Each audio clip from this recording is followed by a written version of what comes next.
கிறிஸ்துவுக்குள் பிரியமானவர்களே, இந்த நாளுக்கான மாலை நேரம்னா அப்போஸ்தலனாகிய பவுல் ரோமருக்கு எழுதின நிருபம் 14வது அதிகாரம் 13வது வசனம். ரோமர் 14:13, ரோமன்ஸ் 14:13. இப்படி இருக்க நாம் இனிமேல் ஒருவரை ஒருவர் குற்றவாளிகள் என்று தீர்க்காதிருப்போமாக. ஒருவனும் தன் சகோதரனுக்கு முன்பாக தடுக்கலையும் இடரலையும் போடலாகாதென்றே தீர்மானித்துக் கொள்ளுங்கள். இப்ப அப்போஸ்தலனாகிய பவுல் இதுவரைக்கும் உங்களுக்கு சத்தியம் என்னன்னு சொல்லி கொடுத்தாரு. இப்ப சத்தியத்தை அறிந்து கொண்ட நீங்க அதை எப்படி கடைபிடிக்கணும்னு சொல்றாரு. இனிமேல் நீங்க என்ன பண்ணாதீங்க, இப்படி இருக்க இனிமேல் ஒருவரை ஒருவர். இனிமேல் இப்ப இதுக்கு முன்னாடி நீங்க எப்படி இருந்தீங்கன்னு இனிமேல். ஏன்னா இயேசு கிறிஸ்து தான் உங்களுடைய தேவன், அவர் தான் நியாயம் தீர்க்க. நம்ம எல்லாரும் கணக்கு கொடுக்கணும், அவங்க கணக்கு கொடுக்கணும். அப்ப என்ன பண்ணாதீங்க, இனிமேல் ஒருத்தரை நீங்க என்ன பண்ணாதீங்க, குற்ற தீர்க்காதீங்க. அவங்கள நீதான் அப்படி இப்படித்தான் அப்படின்னு சொல்லக்கூடிய உன்னுடைய அளவுகோல் இதுதான் அப்படிங்கிறத செய்யாதீங்க. இது என்ன அப்போஸ்தலனாகிய பவுல் கொடுக்கிற ஒரு ஆலோசனையில கட்டளை. ஏன்னா அவர் என்ன சொல்றாரு, இனிமேல் பண்ணாதீங்க. அப்படின்னா என்ன அர்த்தம், இது வரைக்கும் செஞ்சது போதும், இப்ப நீங்க முடிச்சு கொள்ளுங்க அப்படின்னு சொல்லக்கூடியதாக. ஏன்னா இதுல சொல்லும்போது ஒருவனும் இனிமேல் நீங்க என்ன பண்ணாதீங்க, இனிமேல் இந்த மாதிரி பண்ணாதீங்க.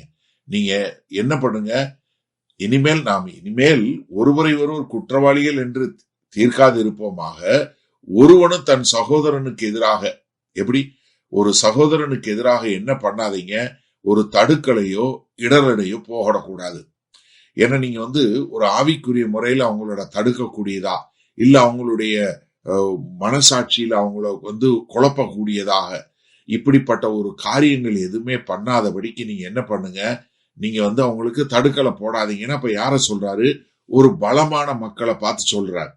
எப்படி, ஏன்னா ஒரு பலமான மனுஷன் தானே என்ன பண்ணுவான், ஒரு பலவீனமான மனுஷனுக்கு தனக்கு இருந்த சுதந்திரத்தினால அவன் என்ன பண்ணுவான், ஒரு பலவீனம் உள்ளவங்களை அவங்களுக்கு தடை வரக்கூடியதாக. அப்போஸ்தலனாகிய பவுல் 1 கொரிந்தியர் 8வது அதிகாரம் 9வது வசனத்துல சொல்லும் என்ன சொல்றாரு, உனக்கு கொடுக்கப்பட்ட சுதந்திரம் மற்றவர்களுக்கு இடரலாகாதபடி நீங்க பார்த்து கொள்ளுங்க. அப்ப என்ன, எனக்கு கொடுக்கப்பட்ட சுதந்திரம் என்ன பண்ணக்கூடாது, மற்றவனை பாவத்துல கொண்டு போய் விடாதபடி நான் பார்த்து கொள்ள வேண்டும் என்று சொல்லக்கூடியதாக. ஏன்னா மார்க் 9வது அதிகாரம் 42வது வசனத்துல கர்த்தர் தான் சொன்னாரு, என்ன பண்ணாத, நீ ஒரு சிறுவனுக்கு கூட இடரல் உண்டாதபடி பார்த்து கொள்ளுங்க அப்படின்னு சொல்லக்கூடியதாக. அதாவது ஒருவனு தன் சகோதரனுக்கு தடுக்கலையும் இடரலையும் போடலாகாது என்று. அதாவது உங்க சகோதரன் என்ன, நீங்க இத ரொம்ப தெளிவா புரிந்து கொள்ள வேண்டியது என்ன, நம்ம எல்லாரும் கிறிஸ்துவனுடைய சகோதரர்கள். அப்ப நம்ம ஒரு நமக்கு உண்டான சகோதரனுக்கு முன்பாக என்ன பண்ணக்கூடாது, நம்முடைய சுதந்திரம் எந்த வகையிலையும் ஒரு பலவீனமான ஒரு சுதந்திரத்தை தடை பண்ணிடவே கூடாது. அவங்களுக்கு எந்த ஒரு தொல்லையும் கொடுத்துடக்கூடாது, அவங்களை எந்த வகையில காயப்படுத்தி விடக்கூடாது என்பதில் நம்ம ரொம்ப ஜாக்கிரதையாக இருக்க வேண்டும்.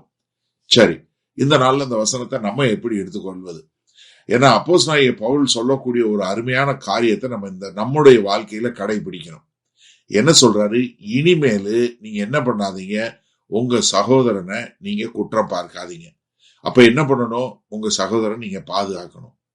உங்க சகோதரனுக்கு நீங்க என்ன பண்ணணும், ஒரு பாதுகாப்பாக இருந்து அவங்க மேல அன்பு செலுத்தக்கூடிய ஒரு மக்களாக இருக்க வேண்டும். அப்ப உங்களுக்கு ஒரு தனிப்பட்ட முறையில ஒரு பொறுப்பு இருக்கு. அது மாத்திரமல்ல, எல்லாரும் சேர்ந்து ஒரு ஐக்கியமாக இருக்கும்போது, ஒரு சபையாக இருக்கும்போது, அந்த சபை எப்படிப்பட்டதா இருக்கணும், ஒரு பலவீனமான மக்கள் பாதுகாப்பு இருக்கக்கூடியதாக. அப்ப ஒரு பலமான மனுஷன் என்னவா இருக்கணும், ஒரு மனத்தாழ்மையோடு இருக்கணும். அது எப்ப முடியும், எங்க அன்பு அங்கு ஆட்சி செய்கிறதோ அப்பதான் முடியும். அப்பதான் அன்பு ஆட்சி செய்யும் போது, மனத்தாழ்மை வரும்போது அங்கு ஒற்றுமை பாதுகாக்கப்படும். அப்படி ஒற்றுமை பாதுகாக்கப்படும் போது கிறிஸ்து கனப்படுத்தப்படுவார். அப்ப எனக்கு அருமையானவர்களே, நீங்க நன்றாக சிந்திச்சு பாருங்க. உங்களுக்கு எல்லாம் வேணாலும் செய்யலாங்கிற ஒரு சுதந்திரம் இருக்கு. அந்த சுதந்திரம் மற்றவர்களை பாதுகாக்கக்கூடியதா இருக்கிறதா, மற்றவர்களுக்கு தடை உண்டாக்கக்கூடியதா இருக்கிறதா? இல்ல ஒரு பலவீனமான ஒரு மக்களுக்கு உங்களுடைய சுதந்திரம் ஒரு பாதுகாப்பை கொடுக்கிறதா, இல்ல அது ஒரு தடைக்கல்லாக மாறுகிறதா?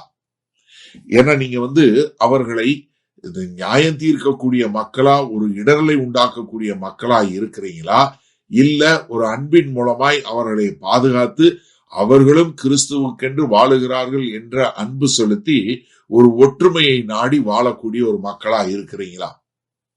அப்ப இந்த நாள்ல இந்த வசனத்தை நீங்க தயவு செய்து இப்படி எடுத்துக்கொள்ளுங்க. பவுல் சொல்லும்போது இனிமேல் சொல்றாரு, நாம் இனிமேல்னு. இதுவரைக்கும் நீங்க எப்படி இருந்தீங்களோ இனிமேல் அப்படி இருக்க கற்றுக்கொள்வோமா? வல்ல பிதாவே, இதுவரை நாங்கள் தெரிந்தோ தெரியாமலோ ஒரு பலவீனம் உள்ள ஒரு சகோதரனையோ சகோதரியோ காயப்படுத்தி இருந்தாலோ, இல்ல தடைக்கல்லாய் இருந்தாலோ, இல்ல இடரலாய் இருந்தாலோ எங்களை மன்னித்து, இனிமேல் நாங்கள் அன்பின் மூலமாய் ஒற்றுமை காத்து கிறிஸ்துவை கனப்படுத்துகிறவர்களாய் வாழ எங்களை அர்ப்பணிக்கிறோம். இயேசு கிறிஸ்துவின் மூலம் பிதாவே, ஆமேன். கர்த்தர் உங்களை ஆசீர்வதிப்பாராக. நாம் நாளை காலை தினசரி தியானத்தில் சந்திப்போம். Good night.